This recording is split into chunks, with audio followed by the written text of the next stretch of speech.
Commence primary ignition.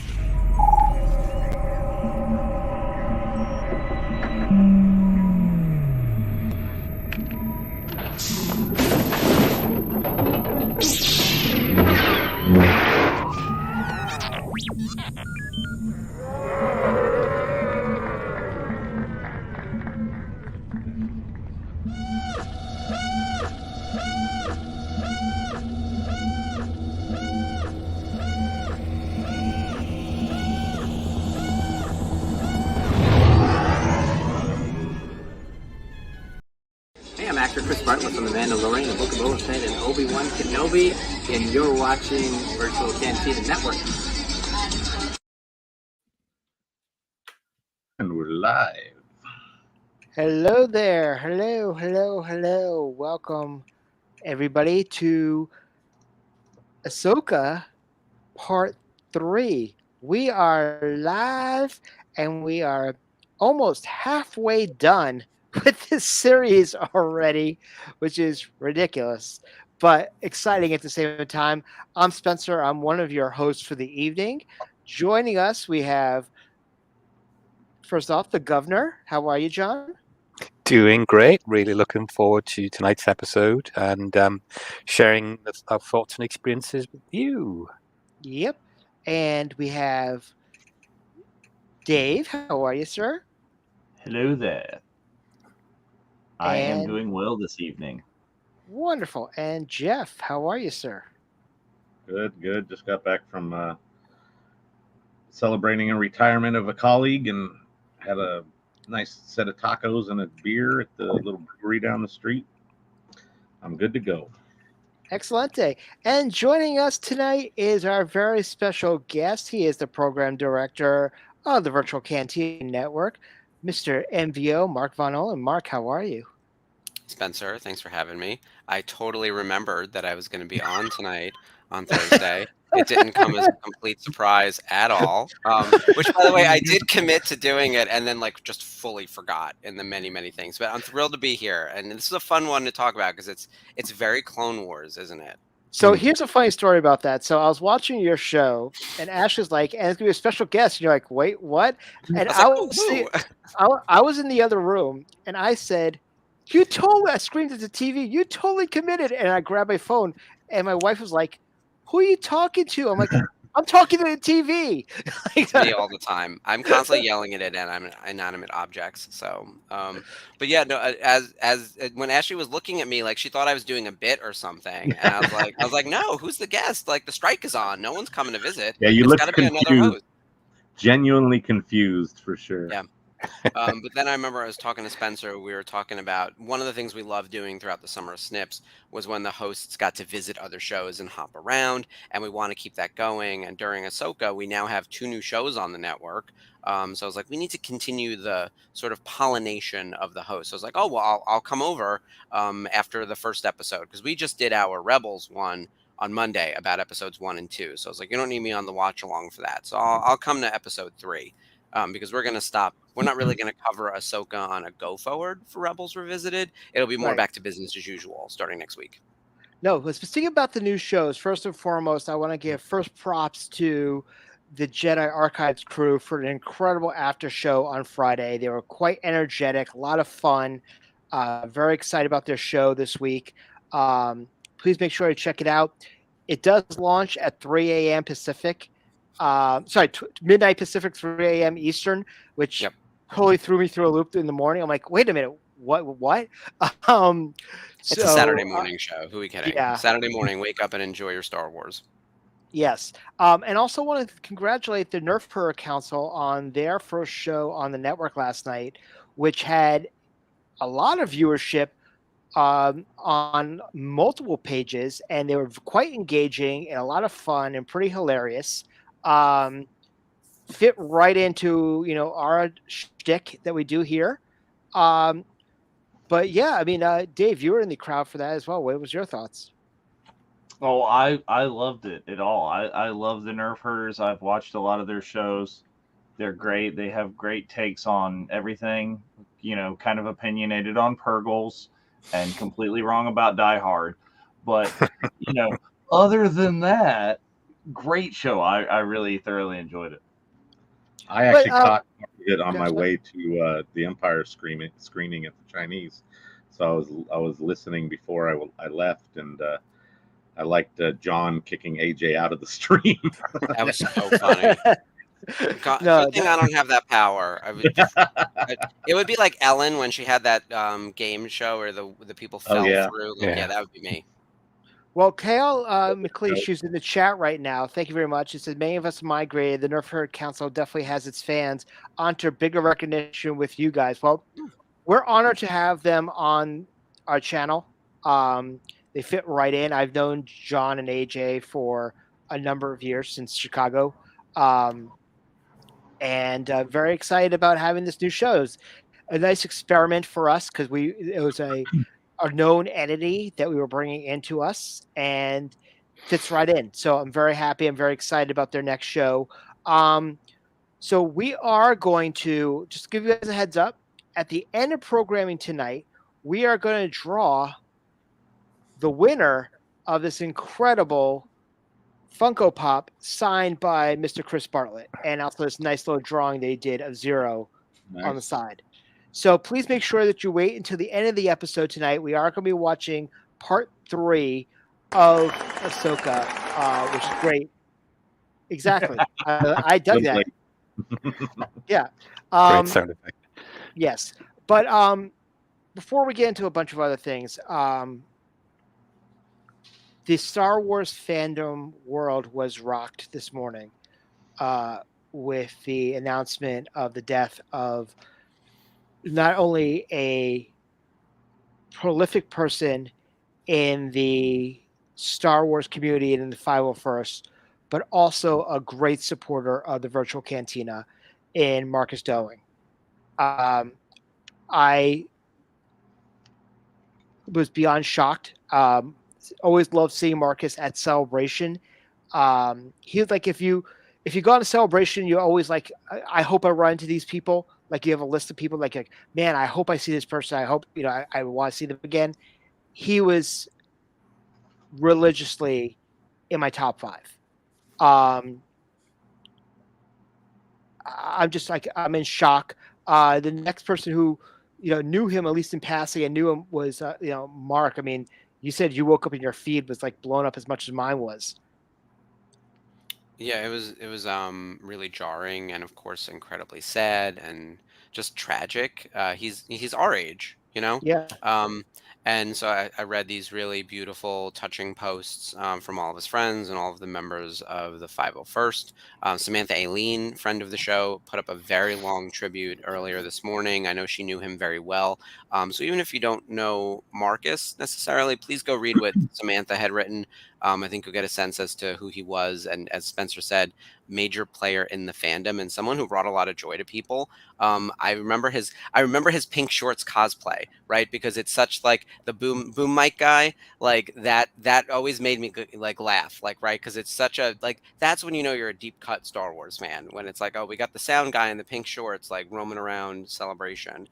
So it was just very, very sad, of course. And obviously sending condolences to his wife Lisa and his 2 children. He leaves behind 2 young boys. It's just, it just hurts, Yeah, it's pretty devastating. I mean, Jeff, I know you've been around for a long time within the fandom. Have you had any knowings or dealings with Marcus at all, or just seen him around? I didn't know him, but I know a lot of people who did. So, like you said, the feed being blown up with people just devastated. I had that in all day on my Facebook feed, and I'm sure I saw him in the pink shorts guy cosplay, because there was very few of those when they first started doing it. There was only a couple guys doing it, and I'm sure he was one of the originators. So, because it hasn't been like a thing for that many cons. And he was the guy who started off the running of the prisoners. Oh, right. Nice. So that was all his bag. I'm beyond shocked. Dave, were you able to pull up that post? If I people do, as just I mean, I did not know, Marcus. I've been in the same room. I'm absolutely sure from all of the friends and the friends who Oh yeah. know. But I've been really touched and moved by what those friends have been saying and what I've been reading all day. One of the most important ones, I think, is we posted on the page earlier today, is from Bruce Brown. Is if you are having problems, any of you out there, if you are having problems, you know someone who's having problems, reach out. Reach out to someone. Reach out to any of us here at the Virtual Cantina Network. Absolutely, personal message, whatever, at any time. Or if you need someone a little bit more professional, please go ahead and reach out to these people. The 988 Suicide and Crisis Lifeline. You can call it, you can text it, you can. I think they have like digital online chats with absolutely professional people. Um, but get help somewhere. Find someone, and if you need help finding the appropriate person, please by all means go through us first. Is Mhm. we will be there for you some way, somehow, how we can. That's the one thing about us is that we are a family first and Yeah. foremost, and we care about all of our members. You are our brothers and sisters in the force and outside. And if you need help, we are there for you. John, you're about Yeah. to say something? Yeah, no, I was going to say I didn't know Marcus personally. I knew of him. And you know how we all are, right? We have friends of friends are our friends, okay? I think we all know that. We've personally lost two very close members of our family, being Rich and Dale when they passed away. And it's felt very keenly across the fandom. It really is by everybody. If you didn't know him, you've probably heard of him or seen at least some pictures of him. And as Mark said, I think I definitely recognize him as being one of the original Pink Shorts guys at events. And we've lost another person to the Force, and rest in peace, Marcus. Mark, I think he was actually one of the one way out screamers at the after party at the Mm. O2. Yeah, I thought I saw him there because so we have 60,000 members in our group, and then there's tens of thousands of 501sters. There are people you see at conventions and you recognize them or you think you saw them somewhere, and then your mind plays tricks on you as to where it was. I remember the dance floor, and I constantly talk about that moment where everyone was chanting "One Way Out" to like some random song that made no sense, but it became like a rallying cry of like everyone at Celebration. I'm very emotional about Star Wars. I've worked on the brand for 10 years now. It's a big part of my life. And maybe I take in like too much of it. But I remember having a conversation about what one way out really meant. And it was all about us being in it together. Like it wasn't up, it was together. Like that's your one way out. Is like you have to like hold each other close. You have to figure out together how we're gonna get through this, whatever the threat is, whether it's like the space Nazis or the real life Nazis or whatever the real problem of the day is, like the way you're gonna get through it is with each other. So I hope that everyone can remember that, hold on to that. And like Spencer said, message one of us. This phone doesn't leave my hand. Like, you'll find me. I promise you. And if it's urgent, if it's not urgent, Spencer knows I'll leave him on red for a couple hours. But if Yeah. it's urgent, I will pick it up. So please reach out. Please. Yes. But yeah, so Marcus, you're now one with the Force. We love you. And if you are needing help, please reach out. Anybody. And we'll be out to get there. And as Dave posted that, we'll make sure that we have this post available on the page for the foreseeable future. Just whatever. Just I might do what I did during COVID, which was a weekly check-in, to say, hey, we haven't done this in a while. How's everybody doing? Mhm. It was great. We needed it. It got us through COVID together. Yeah. Now more than ever. And we're grateful for you, Blake, but we're grateful for all of you. But let's lighten the mood a little bit. We're about to talk some Star Wars.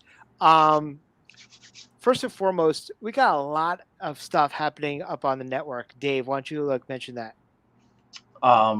Tons of stuff coming, and we're not, holiday weekend coming up, but we're not taking the weekend off.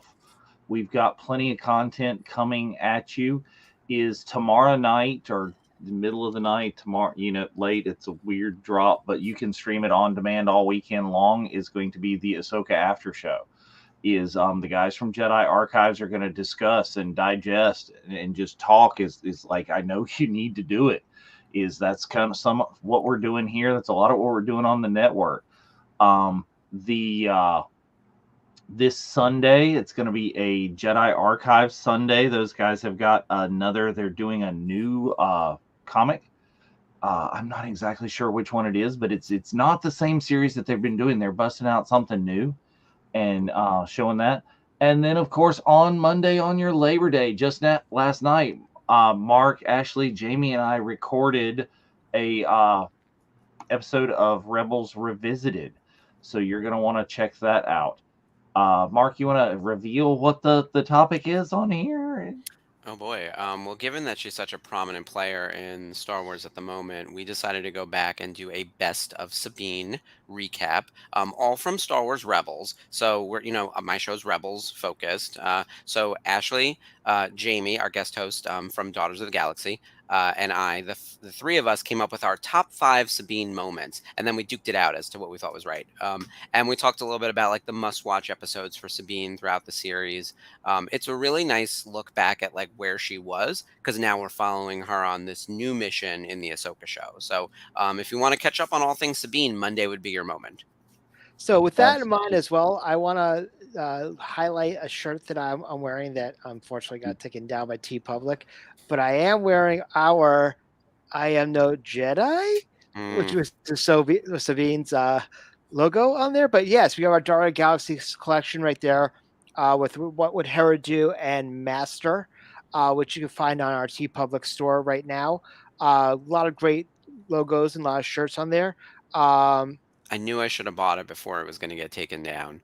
Some of those you have to. Yeah. Dave's gotten a couple of those as well. we both like to jump. I've got a few. I did not get that one, but I might know the guy who designed it, and I might have some heat press transfers over there. Yeah. Or another account you can post it to. Exactly. I mean, that secret account of when you all came out with certain shirts that I was like, I didn't approve that one. The Renegade Flat Spencer TeePublic. Yes. But anyway, Kale, that's a really great quote. If you put that up, Dave. I was going to say real quick. If you like something, you got to grab it quick before it either gets taken down or goes. Yes.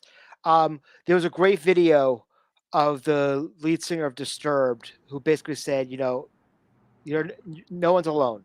Never be afraid to lean on the people your support group you're around. So definitely. That's something he advocates it regularly at shows. I've seen him a few times, or seen Disturbed a few times. He's, very much about reaching out to the audience. Absolutely. So we also got a lot of cons are coming up. Obviously, this weekend is the big Dragon Con, which we have a lot of members who are going to be down there, as well as Fanboy Expo. And John, why don't you talk a little bit about that, since you're going to be heading down to that? Yeah. So that's for me, a very local show. It's not a big show, but I think there's some real great kind of gems there, if you like. So, Glenn Randall Jr. being, one of the principal stunt manager for Return of the Jedi. Warwick Davis is going to be there. Ian McDermott is going to be there. Amy Allen's going to be there, and a few others. Yes, there he is. That's the signature. Plus a few other surprises. I've heard some rumors about some other talent, if you like, along the way that will sort of being added or is going to show up on the day for panels. So it's going to be a fun event. So yeah, really looking forward to that. And Jeff, don't you have Long Beach coming up soon? This weekend, starting Saturday and Sunday is Long Beach Comic Con. Skywalkers will be there with a booth and a panel each day.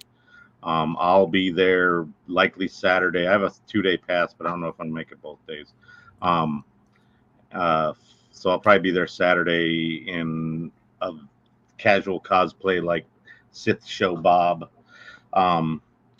And yeah, so that's also this weekend here in Los Angeles is the Hollywood Bowl showing of Return of the Jedi with an orchestra. So that's definitely on the list as well. Last night, I was able to go see Empire in the Chinese theater. So that was pretty cool. They have a giant screen there and it's historic and everything. So, and they gave us a pop. It was great. And I don't care if it's Star Wars related or not. Who's the headliner for Long Beach Comic Con, Jeff? No, that's the Collector Con. That's the Collector Con? Yeah. Okay. So the Long Beach Comic Con, unfortunately, is the one with the really, really bad guest list. And I think they had like 6 people that were like people I wasn't very familiar with. But what Dave's talking about is there's a show called Long Beach Collector Con. It's actually a series of cons across the U.S. And here in L.A., and I think one other stop, the headliner is Chuck Norris, and that would be pretty badass. So that's one's almost worth going to just for Chuck. But yeah, my brother is going with his wife, his mother-in-law, and his brother-in-law to see Jedi on Saturday night at the Bowl. So I was like, okay, cool. So that's pretty awesome for that. And make sure also, sabers. Gotta have a saber. Oh, when he told me about that, I sent him a list of the $5 sabers on Amazon. Just say $12 are better. I know. But also want to plug the fact that we also got announced this past week. 2 actresses from the prequels, the actresses from who play Luminaris and Barris Offee, were announced for Rhode Island Comic Con. Which is did you say, Mark, that that's rare to get them both on a show? Oh yeah, and I can't even remember the last time Mario Yaya has done a convention. So it's Nalini Krishan and Mario Yaya, and they were in the prequels.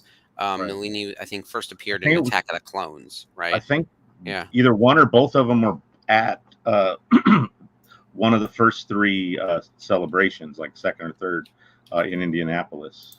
A friend of mine track. Yeah, a friend of mine was a handler for one of them. I'm not sure exactly. And spent the entire time, in our booth in the little mini autograph area they had at those 2 cons because it wasn't an amazing thing like it is now. Oh yeah, back when it was like still sort of fan oriented, as opposed to the giant startings of the official picks as C2 Ventures. Yeah. Oh, right. That long where ago. They started. Yeah. That's crazy. And I'm sorry, you said. I'll keep on going. Oh no, I was going to say that like Mary doesn't do this often. So if you're if you're a prequel fan, if you're a Jedi fan, if you're a fan of like deep cut characters, if you're like me who's obsessed with Barris Offee and Luminara, and by the way, that is the topic of next week's episode of Daughters of the Galaxy.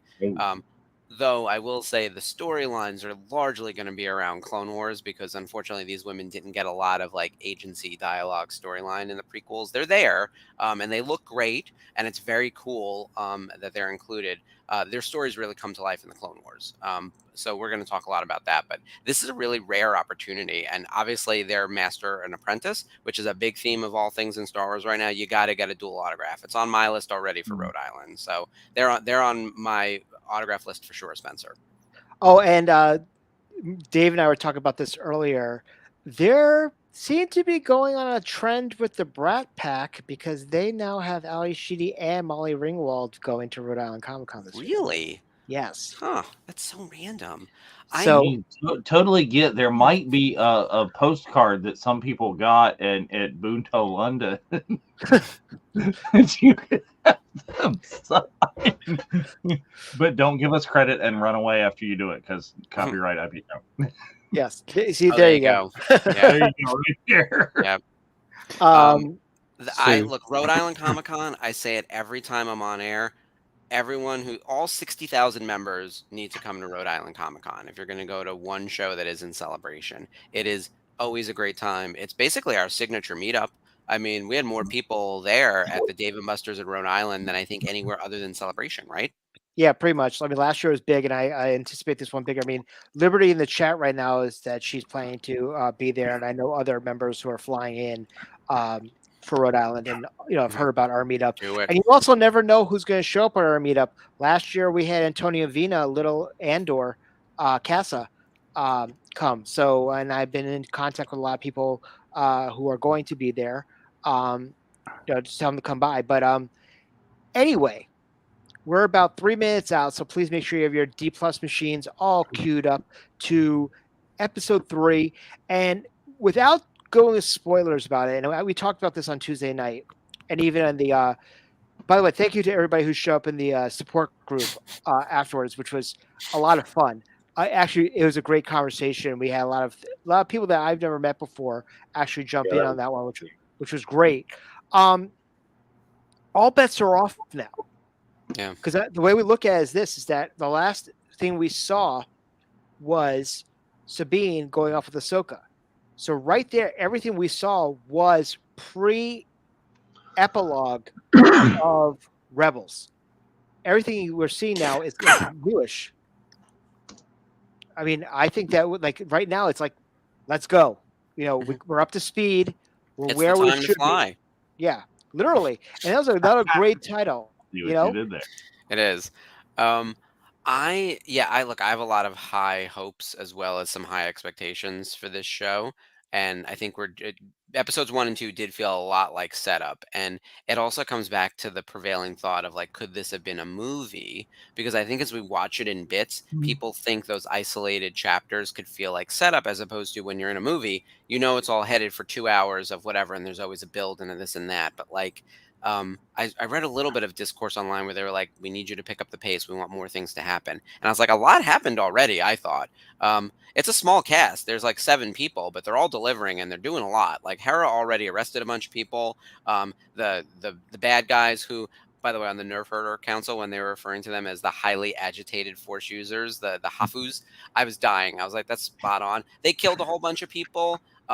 Sabine nearly died. She got stabbed in the abdomen. I mean, and now they're off to fly, like to go chase down the big ring. We've got a star map. There's a lot going on in this show already. Chopper wanted to do mass genocide in the first episode. Exactly. Look, we're right on target. So it's like, yeah, that tracks. But how anyone can think not enough has happened in this show is beyond me. Like, so much has happened already. I feel overwhelmed.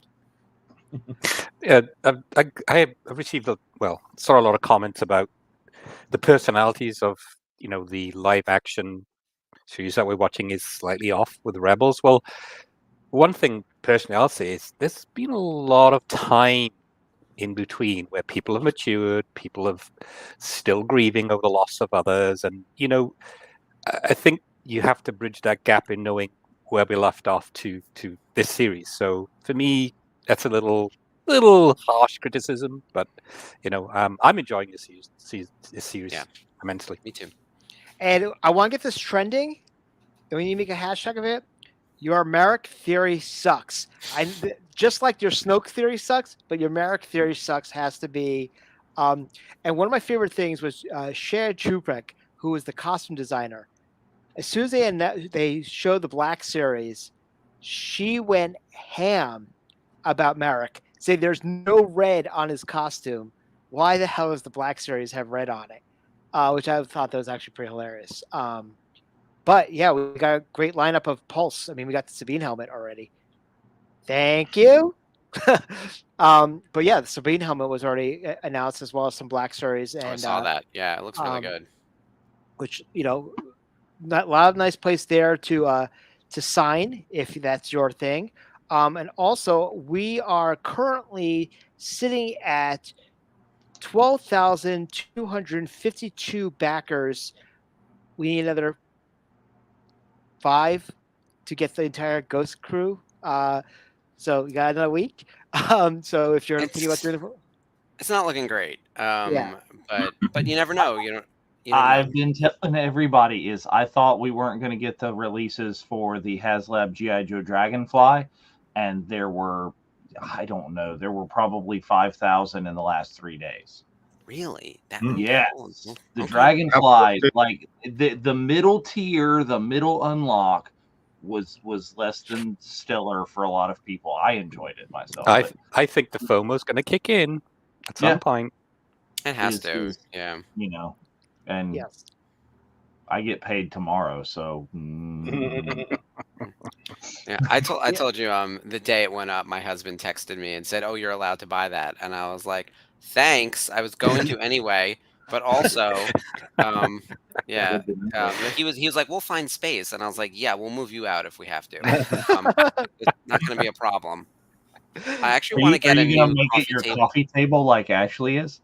I think that has to be the plan. Like, it's got to be. I need a new coffee table that's big with glass. That's right, and then it serves as a display, but I can slide it out as needed. So the real expense, I'm gonna end up buying $1,000 coffee table for this damn thing. Like, that's the joke. That's how they get you. They're probably making coffee tables. They probably have a deal with IKEA over at the HasLab. Hasbro is in bed with rooms to go at this point. I think one thing I know it. said. I think one thing I said the other night is, thank God that we know that the Ghost survives the Rise of Skywalker, because if they blow up the Ghost the day after the thing sells out, they're pulling the Razor Crest on us, and people are going to go banana. But speaking of going banana, we're about that time right now. So if everybody's got queued up, Dave, do you want to cue the 10-second?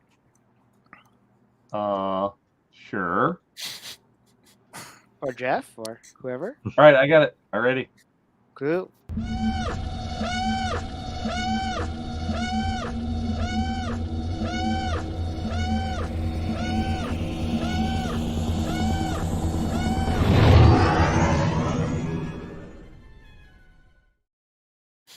Do you guys remember when it was 5 seconds and we always missed it? It was too quick. That's why it's So 10 fast. now.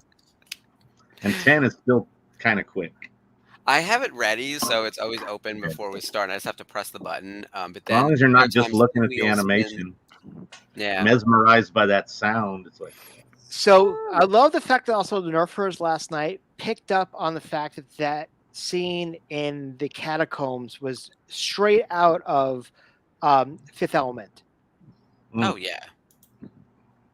So many things are. Look at this. Okay, Merrick, you're no Ray Park. I'm just saying.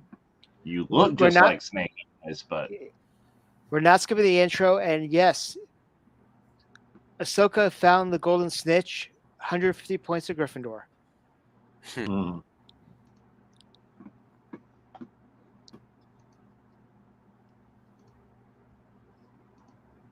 Danetito. I'm excited about a certain part of this because I know I was excited about Mark being on the show because one of his favorite all-time characters shows up in this one, but also a very strong connection to Resistance shows up in that same exact thing. That's right. We were all clamoring for that. We know how much Mark loves the Resistance. We're gonna do Resistance Revisited. It's gonna be one episode where we just say no.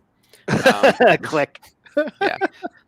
And then we go to cut to black. The countdown will be longer. So by the way, it didn't bother me seeing Giono, and of course, like all things have to lead to the new trilogy. That's really what we're doing here on all of these things, so it made sense. So I think of it as more connection to the time period that is the rise of the First Order. That's how you have to view it. Otherwise, I'm going to be upset. Right. But yeah, the Purgils, on the other hand, though, I lost my damn mind, of course, because that was amazing. Well, what about this right here? Is meet the man who programmed General Grievous. I know. I really just wanted to scream hello there or hello, Joe. Yeah, just at him. Hi, you're a bold one, said Lady Wren. I love how just objectively rude Hu Yang is to her, being like, "You're terrible. You're the worst student we've ever seen. We would never have taken you in. I guess you're here though." It's all very matter of fact and it's all very true. But there's no nuance to it. I want to wake up every morning being trained by you, Hu Yang. Yeah, they'll just set me up for the rest of the day. Everything's good from there. And the fact that it's David Tennant too, he's my doctor. He's my doctor. So can't wait for him to come back in the next iteration of Doctor Who. And we got to resolve the Donna storyline. There's a lot of heavy lifting we need to do with that little mini series before we get to the next Doctor. And if anybody's starting a Ahsoka cast piece, David Tennant will be at New York Comic Con. Oh, excellent. When I met David Tennant for the first time, it was actually outside my wife's workplace. He was shooting Doctor Who in Cardiff. But anyway, and we shared a mutual admiration for Dr. Martens for some reason. He was wearing them, and I remember wearing them when I grew up. Okay, so did anybody else have an issue with the fact that wife beaters and hammer pants are now canon? It's not hammer pants. It's alluding to, like, traditional samurai, the big baggy. But yeah, they probably found it at a 90s thrift shop. Yeah. I should have worn my sleeveless in, solidarity with Sabine over Yeah. there. But Padme wears basically a sports bra, so this is nothing. Yeah.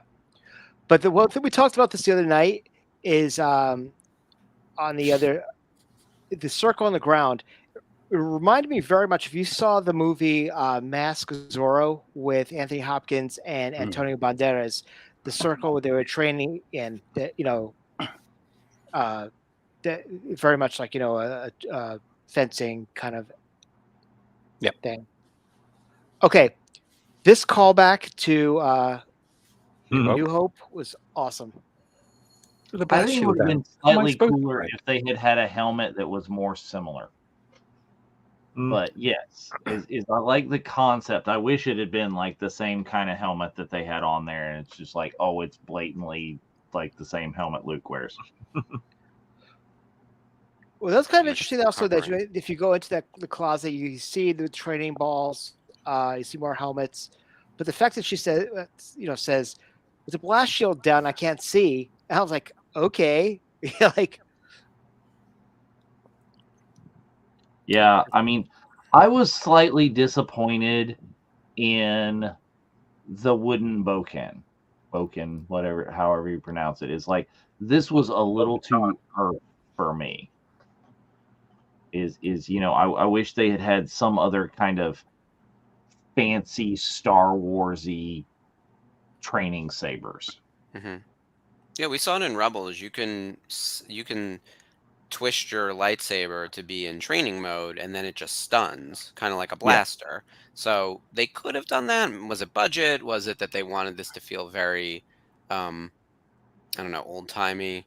Look at Sabine go though; she's a lunatic. Do you know what it reminded me of? And I'm slightly older than you guys, so I'll probably remember it more than you. But it reminded me of the Kung Fu with David Carradine.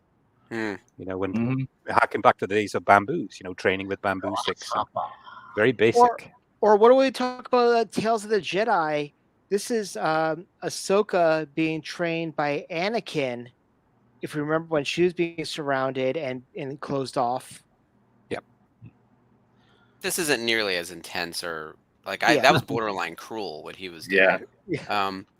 What I like about this though is, it feels like you could do this with anyone who, like, the whole sort of theory of this episode is that the Force is in everyone and not everyone can hone it perfectly well. But like, I could do this training. Like, you just have to sort of get a sense of your surroundings and like listen. And is it tuning into the Force, or is it really pushing out all of the other distractions? You should be able to hear Ahsoka's footsteps on the floor. Like, that's what you're like trying to block everything else out to get to, right? And understand your surroundings. Like, that's real martial arts training. Yeah. That's not necessarily super mystical. Exactly. It's using all senses, right? Yeah. Sight, Feel, smell, vibration sound. as well. I love this part with the fleet. Oh yeah, the ships are amazing. The infuriating politics continues though. Yes, Lanny, Ahsoka is wearing, and I don't know, did you ever notice in the animation, does Ahsoka wear those like ninja, the double-toed shoes? Well, they had the costume up at the at San Diego Comic-Con, so those shoes are part of it. But I mean, in animation, does she wear those? Oh, in animation, I don't think so. I think it was a new element of the costume. Yeah. All right, so Mark, why don't you talk about this scene in particular, because this makes you very giddy. Oh, it's my girl. Well, I love my Mon Mothma, as you guys know. She's one of my all-time favorite Star Wars characters, and she keeps delivering. Genevieve, when she hits the screen, she lights it up. She knows this character. She's playing it well. This is now the third time period she's really in. We have her in the Clone Wars. We have her in the original trilogy time period, of course, and now she's in like the Age of the New Republic. And even though she's in charge, she's being like undermined by the other senators, and I am annoyed. So she's already had to like go, public enemy number one once. If she has to do it again and start slapping people, I'm all for it because we know she can throw down. We know that she's a brutal bitch when she needs to be. So I want to see that. I want to see Mon Mothma punch someone, and it's going to start with Kaz's dad, Giono, over there, because he's already at the top of my list. Like, remember, he might be on Hosnian Prime when that planet blows up, and now I don't feel so bad about it. So, but didn't they? I thought I saw it on Screen Crush. There was an episode of Resistance that he actually was not on planet. oh, he made it out. See, He made it out. Somehow he survived. Yeah, somehow. Yes. He should be at the. Well, let's find out where he is and send another blast because, he's terrible. He's terrible in Resistance too. He's like a real jerk to his son, and obviously Yeah. that's the tension they've built, right? Like Kaz is joining the Resistance. His dad, who's a senator, wants nothing to do with it. He thinks that they're a bunch of like rogues. They don't use the word terrorists because it's like too mature for like truly a kid show. But you get what they're going with, and he's just the worst. Yep. There's a lot of bad parents in Star Wars, but he's on the list, man. My comment to Spencer at this moment was, he doesn't deserve latrine duty in McDonald's. Yeah. It's really, he's just terrible. Hera takes him down a peg too, with like, oh, did you just wait to see who's going to win the war, Senator? Well, that was also like, if you look at Mandalorian season 3, that was one of the conversations that they had with Dr. Pershing in the Opera House. Was like, it doesn't matter who's there as long as the bills are paid and we keep on doing what we're able to do. We've had a couple instances now of politics through the lens of I don't engage in politics, right? Like the guy who was secretly an Imperial in the prior episode in the factory was saying he doesn't care who's in charge because like it's money, it's capitalism, and this that. Turns out he's also secretly an Imperial loyalist, so kind of a lie, but also trying to position himself as someone who doesn't care about politics. That was all of the idiots dealing with Omid Abtahi's character, Dr. Pershing's character, in that episode of Mando, the Mandor episode. All of them seem terrible, and now Giono, sort of same idea. Like he sat out the war, and now he's in a position of power, and he's not willing to do anything to potentially help keep everyone safe. So it's an interesting position that I think like the show or the franchise is taking, saying that like you have to pick a side and you have to be involved. Kudos to Genevieve for this scene, because the reaction, the look, the stares, the impatience, just amazing acting. Yeah, she's uncanny. Like I say it all the time. The fact that they found her, it's almost like they cloned her of Carolyn to look like her, and then somehow she brought all this charisma to the role, like in a way that no one could have predicted. Like, who knew that she was going to be so compelling 40 years ago, right? Okay, Jason Sinula. Yep. Oh, amazing. Yes. And I love the fact you call hair. it's Aunt Sabine. Yeah. Like, how'd you know? Chopper told me. The opposite of R2D2. R2 knew every sequel and every secret and told no one. Chopper, it's like minute number 1. Here's the big news in the galaxy. Such a yenta.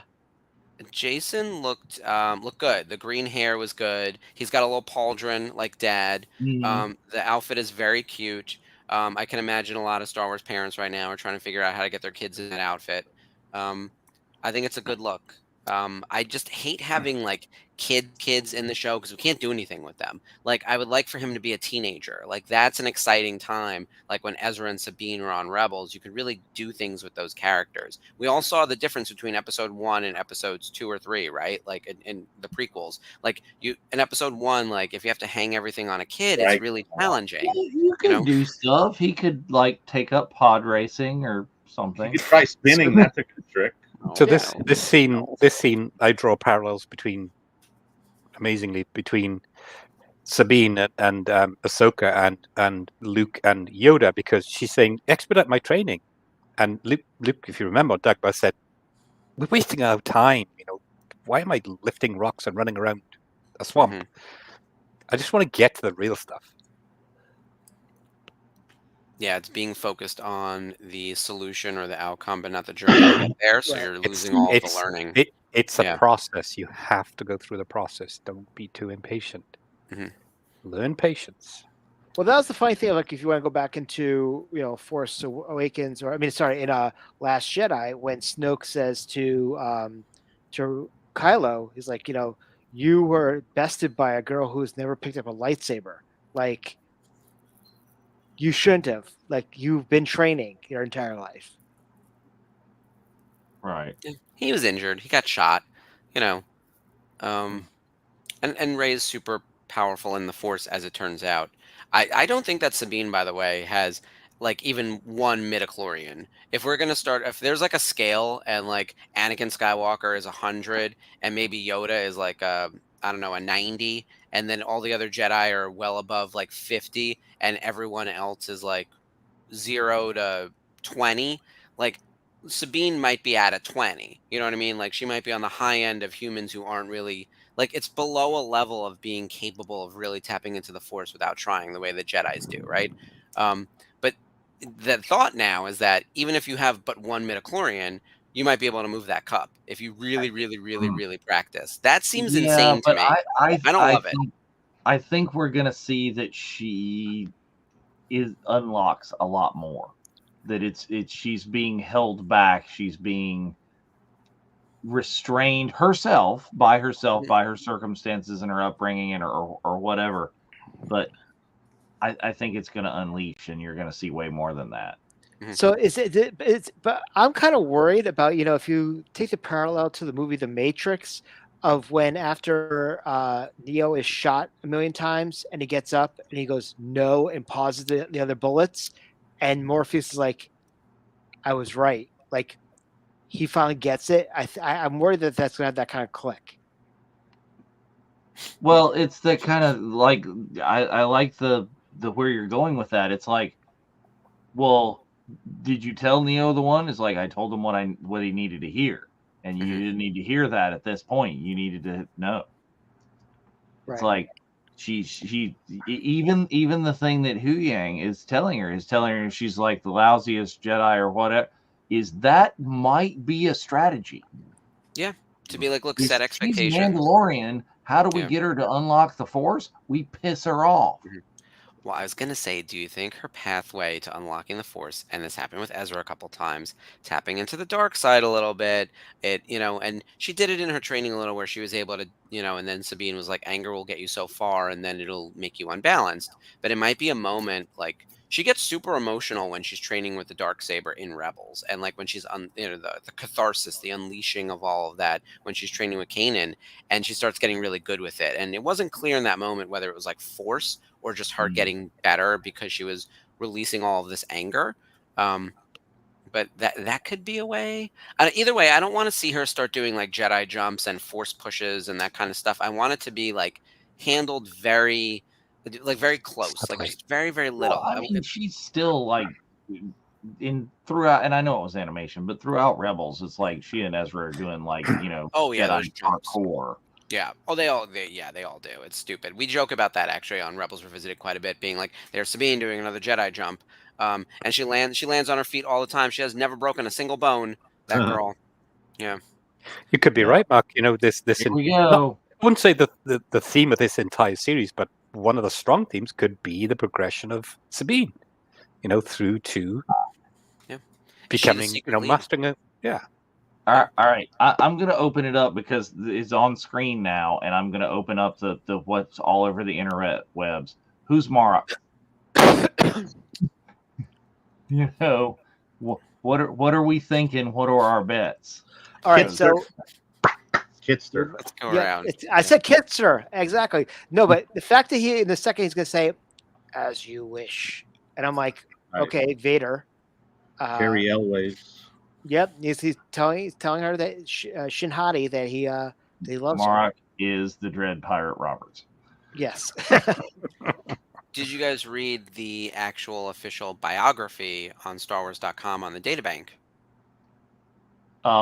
I think you know the answer to that. Facts. You guys don't do your homework, but that's okay. We all have different roles to play in the portfolio of shows. I'm gonna pull it up. I didn't. By the way, do a once around, and I'm gonna pull up the databank on him. Okay, so I think the biggest crazy left field out there one that I have seen today that I do not subscribe to, that if they do it, we riot, it's Kanan. Somehow Kanan returned. And that's, yes, I know. I told you crazy out there, stupid. Yeah, no, But- I agree. I have a few of those. I was saying it was Jason Sindula. We just saw the kid. He's 9 years old. So I think a possible in the running would be Barasafi. Mhm. Yeah. I Vegas think odds that's a probably have her near realistic the in the top. running. Let me read the official Star Wars databank, and then this will help us eliminate some of the crazy choices. But I also want to talk about our crazy choices because those are some of my favorites. Yes. Like, I still love the idea that even for a moment I thought it could be Jason Sindula because I did Oh, my you math blew wrong. my freaking mind when you called me Yeah. that. Like I was quiet I for thought a he was minute. 17. He's like 10. So I like fully did the math wrong. Okay, so Jason's booing me in the other room. So Marek, Marek parentheses Inquisitor is how they describe him on the Star Wars databank. Once an Inquisitor hunting Jedi for the Empire, the mysterious Marek now works as a mercenary hired by Morgan Elsbeth to carry out dark deeds. Fully encased in battered battle armor, the warrior still carries a red double-bladed saber with a circular hilt. Doesn't tell us a lot except for one critical moment. It's someone who used to be an Inquisitor. So right off the bat, it can't be Ezra. Ezra was never an Inquisitor, which it would have been a stupid theory anyway to have Ezra appear this way. Long period of time Oh, in there. no. Is anybody thinking now? No. Think it's Reva? No, I don't think so. No. Either, because here's the other thing. Rebels ends in 1 BBY, and there are no more Inquisitors as of A New Hope. So there's only a 1-year period where the remaining Inquisitors are still alive before they're inevitably killed by either Cal Kestis or Obi-Wan Kenobi or Darth Vader himself. Like, that's really what happens. And most of them are dead by the end of the various series, right? 5th Brother and 7th Brother and 8th Brother are all killed in Rebels. Second Sister is killed in Jedi Fallen Order. Reva is alive but becomes, I guess, light side again. And then various other Inquisitors are killed by Vader. So there's not a lot of people left. Grand Inquisitor's dead at the end of Rebels too. So I think that he's potentially just Marok and he's another Inquisitor, or it's Barasafi, or it's another fallen Jedi like a Quinlan Voss kind of person who became like Quinlan. I heard know, I heard a theory of Quinlan Voss in our Yeah. He's one of the few named Jedi that we know is out there, and he was name dropped in Kenobi, Yep. which is a show that was heavy on Inquisitors. John, what's your thoughts? 8th Brother is interesting. I think 8th Brother is technically dead, but I think he did die in Rebels, but he might still be alive. John, any thoughts? No idea. I could go round and round and round and round, honestly. Could be any of the things that Mark just mentioned. I really don't know. My I'd just be rogue guessing. theory, I wanted to say, like, it should hurt, right? The reason that this character doesn't have an actor associated with him, they're covering his face, they're modulating the voice. It's got to be an important character, and you know how Star Wars works. They want to stab you right in the side. It's got to be someone who hurts. So Barasafi would be hurtful to Ahsoka, but Tristan Wren would be hurtful to Sabine Wren. Yeah. So I was like, Tristan Wren, Inquisitor confirmed. Yeah, I agree. Well, so the connection to Kenobi, I understand, but for me, guesswork, Barasafi, probably. That's my guess. Yeah. I'm throwing out the popular opinion. Mr. Galen Mark, a.k.a. Starkiller. Yep. It's Let's see what you certainly do. a choice. Starkiller would have kicked Ahsoka's ass in that fight. Agreed. That's the one thing, right? Also, is this the venue to introduce Starkiller? I've said before, if you're going to actually put him in something, I want Sam Witwer, Starkiller, like name above the title. You print money. Like, there's no point of shoehorning him into this as some big reveal on Disney Plus. Like, no.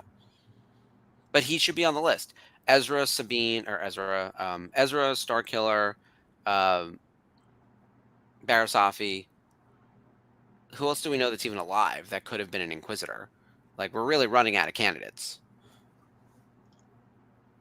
So we were just talking about this. So you just had the who did we say that there was a thing that it was on? Merrick was on Coruscant the other night. We said, okay, it's Kira. That's what she did. That's what she's been doing with, what she was doing with Maul was training it. Yeah. Yeah, why not? It wouldn't be the stupidest thing Star Wars has ever done. But so, did anybody else think that when the ship floated through the Ice Iron, the lighting concept made it feel like it was going through like another vortex, like it was like Stargate. Yeah, Stargate, or I hate to talk to Trek, but when Nero's ship came through the black hole at the beginning of the JJ's Star Trek Dave.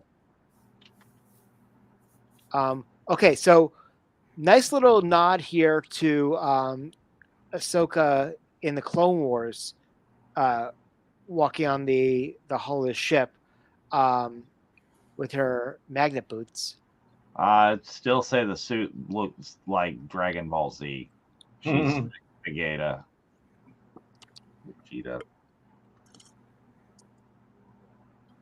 I thought this whole sequence was really silly. Very Clone Wars. You just sort of had to suspend disbelief, but like, I mean, by the way, I know that we're going to fly into a bunch of flying whales in a minute, but like, this is somehow the silliest part of the whole episode. And that's realistic. Yeah, that made sense, guys. This, on the other hand, I do like that move though, with the turning and the running. Like that was really just excellent stunt work. It was super fun. Yeah, that was good. And I love the detail of the Old Republic headset that Shin is wearing. Yeah. She looks amazing. Like, there's something just so captivating about her look with those bangs, and the fact that the bangs were over the visor. I was dying. I was like, she's not even gonna mess up her hair. She's the best. So this is really cool that you got the Purgils. I know, love out of them. nowhere. So I have to say this, and I'm going to name drop right now, but I immediately texted Hal Higgle and said, "Great job on the Purgils." And he's like, they were fun to work with. Yeah, they look great. I mean, they really look like whales. You know, I'm a fan of the Purgils. I'll fight John from the Nerf Herders over it. But like, it was funny. He hates the Purgils so much. I was like, it's fine. We don't all have to like the same stuff. I love this because it's just so weird. And what I think Star Wars does better than any other franchise out there is like, they make things super weird but compelling, and you just want to learn more about it. Like the migration path being a natural sort of pathway to a whole other galaxy.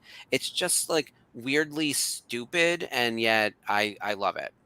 So when we saw the Purgils, which by the way, the animation for it was absolutely fantastic. You know, the first thing I thought of was honestly, I was like, and John Drake just threw a shoe to the TV. Like that was the first thing I thought of. Yeah.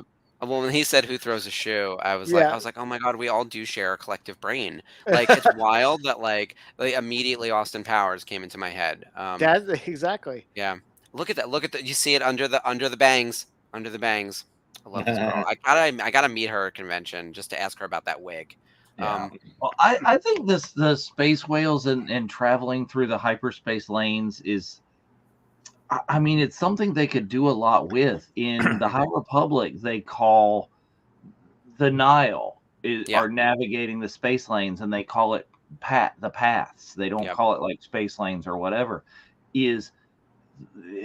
They could go super crazy left field and integrate the High Republic here, and locate or just have to introduce the Nihil in these space lanes.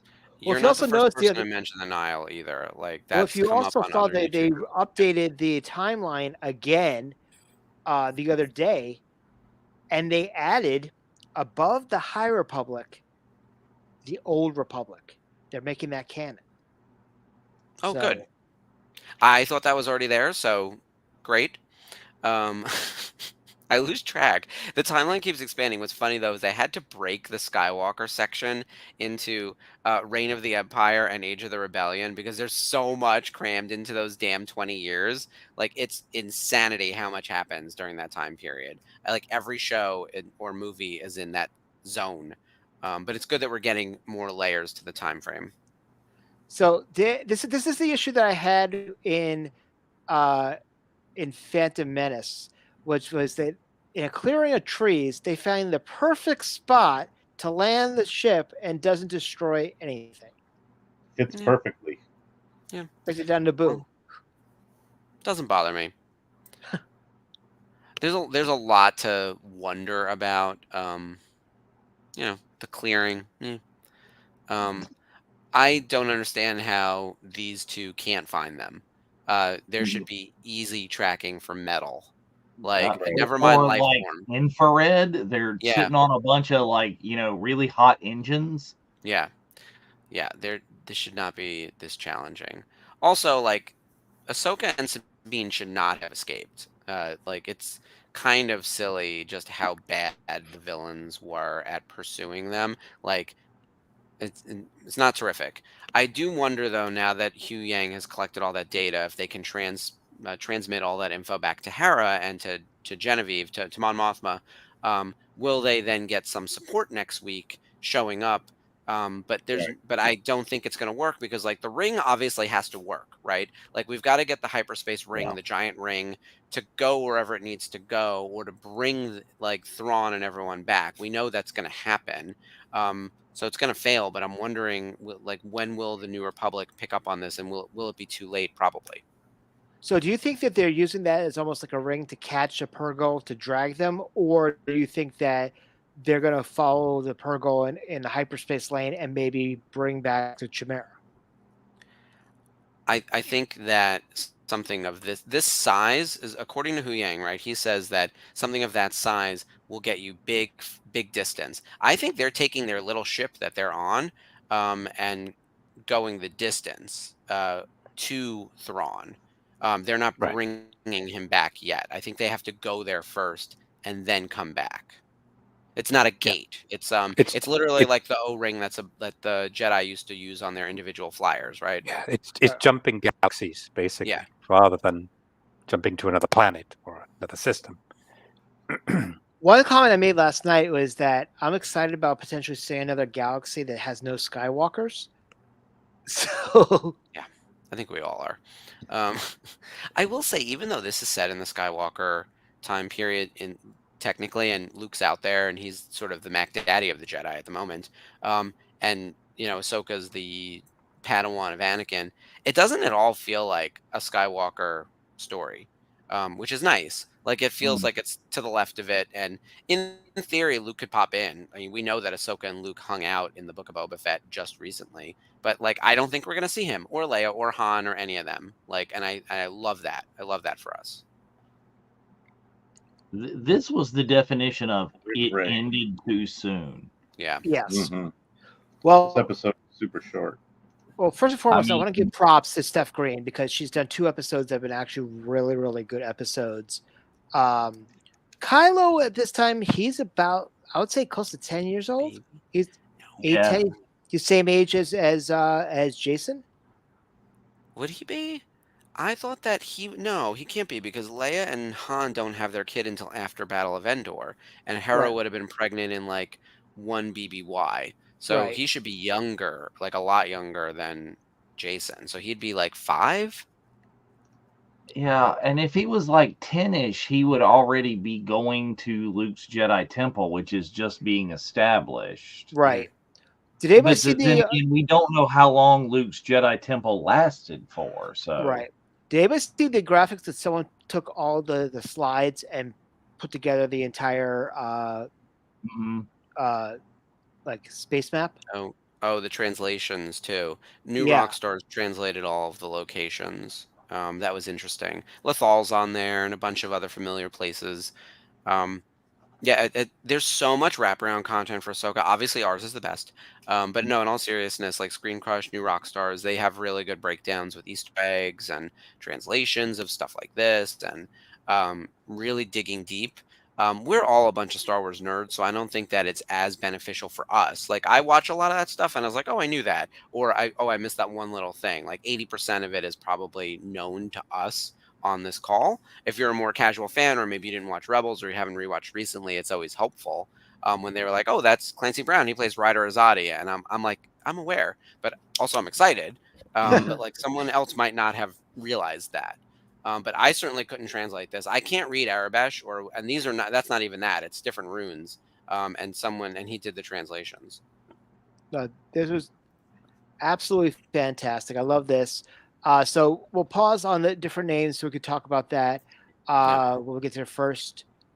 Okay, so Paul Darnell, who we talked about the other night, has been a stunt man for a very, very long time.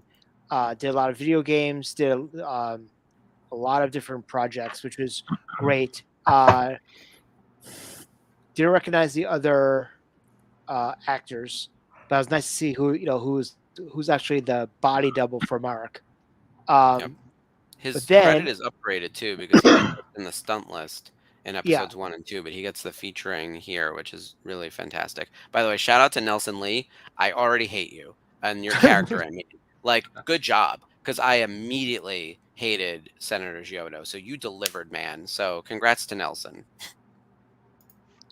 Also, we can see right here that the performance artist for Lieutenant Bale was Don Deinger, a good friend of the group, and also the Home One protocol droid was Chris, which was We love awesome. Chris. Yeah, what a great guy! And if anybody's seen the video from Colorado Comic Con where he dressed up as Quagmire, it was absolutely fantastic. I saw he met a Peter there too. Well, that Yeah. Peter's Yeah. the Rhode Island Peter that Yeah. who follows him around. So, but yeah, that was actually pretty cool. And obviously, stunt corners, our boy JJ, and the fight corner Ming Ku, who is now starting to join the con circuit. She's Oh, very cool. She's traveling with our friend Justin, Oh, that's perfect. which is really cool. But before we get to the drawing today, Dave, thoughts on the episode? Too short, too little. I wanted more. I said, I think in the support group the other night, that I wanted to see Ahsoka and Sabine go all Ewok on those guys coming through the jungle. Go totally like native and guerrilla warfare with lightsabers. I thought it'd been amazing. The waiting a week for it is they're getting you on the cliffhanger. They're doing the right thing. But yeah, I enjoyed it. A little bit of the silly, which you get, which the spacesuit and the lightsabers on the hull of the ship, just not so much. But everything else was good content, and I really liked it. I did hear, just let you know, next week is 46 minutes. So just throwing that out there. John, what was your thoughts? So, a couple of reflections. From the episode itself, I loved the training sequence. I thought it was amazing. Huang is just so sassy. Love that. That was a really cool part for me. As annoying as it was, I loved the debate about, with the council, whether there's going to be a war or not a war, whatever. Loved the introduction to the hyperspace ring. Thought that was great. I don't agree. I think that a short episode leaves you hanging. It just leaves you wanting more. As disappointing as it is to have a short episode, you just think, oh, I could have had a little bit more. For me, that's not a bad thing. It's a good thing. It just makes you just want to know more about the next episode. So, yeah, that's all the reflections I had. Jeff?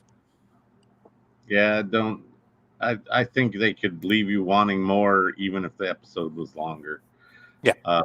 But yeah, the half-hour episode bugs me a little bit. I really want a traditional 42-minute episode that's like what I'm used to as a child of television.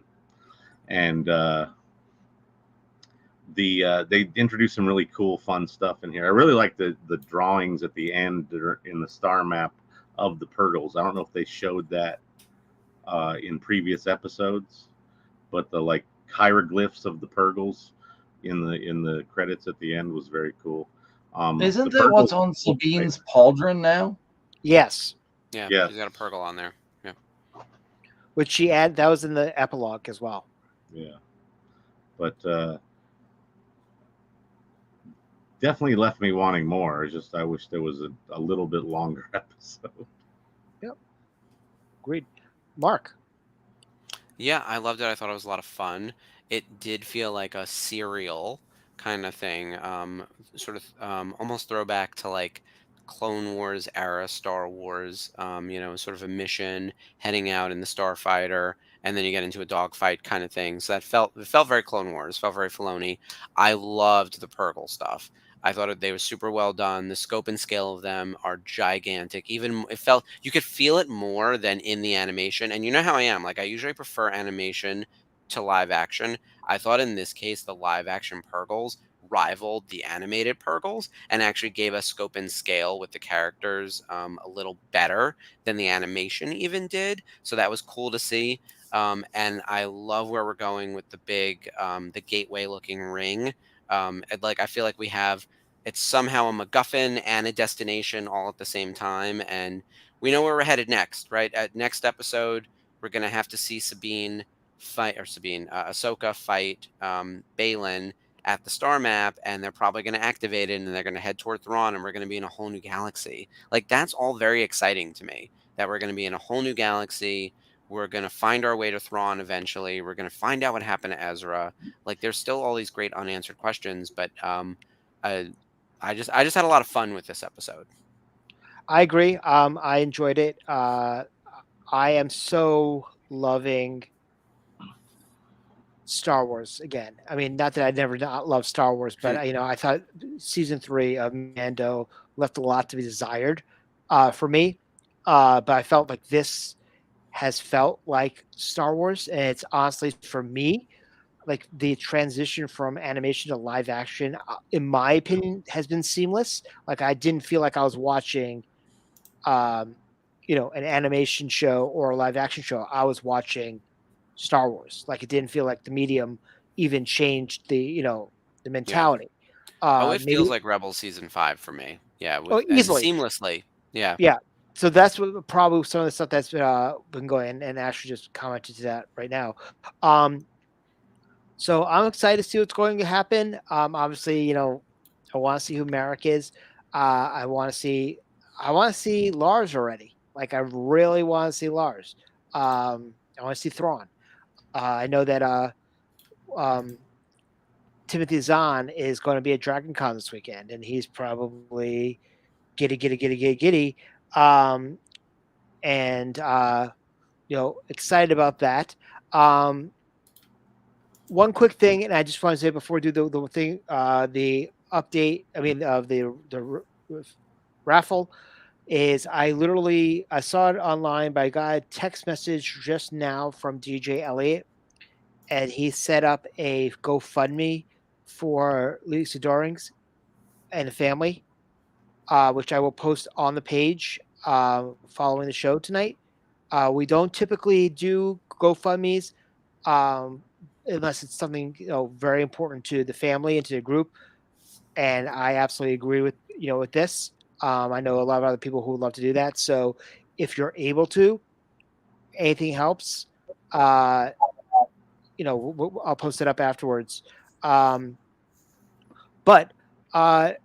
let's do the raffle. So Dave, why don't you talk about the rules of the raffle?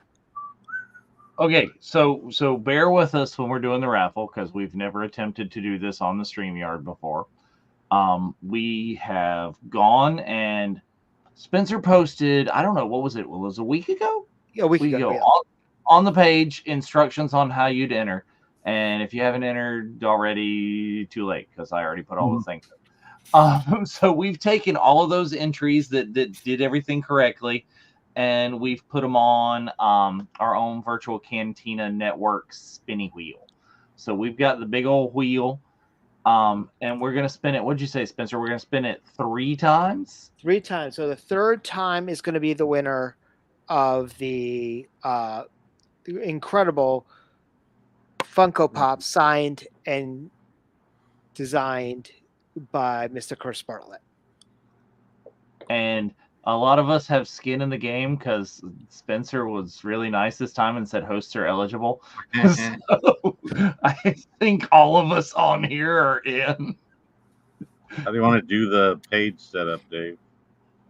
So I wanted this to go to full screen is what I'm sharing. Is if we can get that to full screen, that'd be great. We'll do this. Oh, that's not it. Okay, here, let's go this. There. Oh yeah. And then can I add this to the stream now? There we go. That'll work. I like that. Ooh. He's so spinny, right? Nifty. Try spinning it. It's a good trick. Try spinning it. It's a good trick. All right, friends. So here we're gonna go. We're gonna get ready and see what happens when we spin this deal, pull it around, and click the big old Virtual Cantina Spin Network. number one. Spin number one. Remember, this is not a winner. This is not a winner. This is not a winner. This is spin number one. We're gonna see what happens. If my name comes up, I'm gonna riot. Me too. Mixing up the wheel. The winner is Chris Bartlett. No. Boom. Sorry, Sean. Not winner is Sean Purcell. That was not planned. Sorry, Sean. So since that is not the winner, I'm going to go ahead and I'm going to remove. So Sean is going to be removed from the wheel. Oh, all right. Boom. he has no chance. Wait, you removed my best friend. You set these rules. I know. I was prepared to hit one spin, and that was the deal. I know that. No, it's fine. All right. Here we go. Spin number two. Not. Wait, how many spins are we doing? We're doing three spins. So the final spin. This is two. Oh. What do we got? Doink. All right. Paul Eaton. All right. We're going to take that one down. This is a close but no cigar, Paul. All right. All right. Here's our spin. For all the credits. This is for it.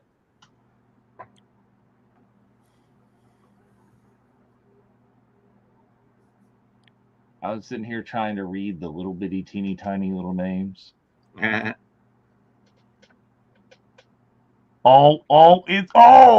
Dave Lewis, that was so close. Who we get?